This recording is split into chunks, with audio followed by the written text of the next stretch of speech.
Remove tax on disability pension on armed forces. Sir, एक सैनिक जब बॉर्डर पर गोली खाता है तो या तो वो शहीद हो जाता है, या यदि वो बच जाता है तो उसके शरीर का कोई अंग वो खो देता है, डिसेबल हो जाता है। इसके चलते सरकार उसे डिसेबिलिटी पेंशन देती है। ये कोई एहसान नहीं है, ये इनाम नहीं है, ये मुआवजा है, क्योंकि उसने देश की रक्षा करते हुए अपना एक अंग खो दिया, अपनी एक चीज, अपनी जीवन, अब वो एक रिड्यूस्ड क्वालिटी ऑफ लाइफ जिएगा। लेकिन विडंबना है कि आज हम इस डिसेबिलिटी पेंशन पर भी इनकम टैक्स लगाने जा रहे हैं। इस यूनियन बजट 2026 में फाइनेंस मिनिस्टर ने tax exemption on disability pension को विड्रॉ किया है, और 1922 से डिसेबल पेंशन आर्म्ड फोर्सेस को जो दी जा रही थी उस पर कोई इनकम टैक्स नहीं था।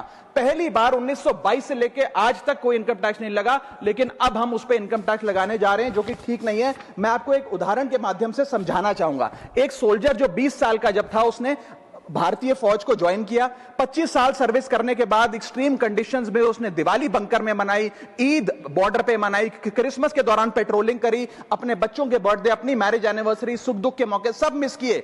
लेकिन उसने अपने सैक्रिफाइस को कभी टैक्स स्लैब और टैक्स एग्जेम्पशन के चश्मे से नहीं देखा। लेकिन जब ऑपरेशन के दौरान किसी इंजरी के चलते वो अपना कोई अंग खो देता है और मेडिकल बोर्ड उसे 40 से 50% डिसेबल घोषित कर देती है, तो उसके पास दो चॉइसेस होती हैं। या तो वो सर्विस छोड़ दे और पेंशन लेने शुरू लग जाए। अगर सर्विस छोड़ के वो पेंशन लेने लग जाता है तो उसकी पेंशन एग्जेम्प्ट है। लेकिन अगर वो सर्विस नहीं छोड़कर अपनी पूरी टेन्योर काम करता है, अपाहिज होने के बाद, डिसेबल होने के बावजूद भारत माता की सेवा में कार्यरत रहता है, तो उसको डिसेबिलिटी पेंशन जब मिलती है रिटायरमेंट के उपरांत, तो उस पर इनकम टैक्स इस अमेंडमेंट के द्वारा लगाया जा रहा है। सर, ये करके हम एक प्रकार से दो category of wounded soldiers create कर रहे हैं, जिसमें दर्द सहकर जो फौजी ज्यादा काम करता है उससे ज्यादा टैक्स लिया जाएगा। हम अननोइंगली पनिश कर रहे हैं सैनिकों को घायल होने के बाद जो काम करते हैं। So we are penalising courage, we are taxing endurance.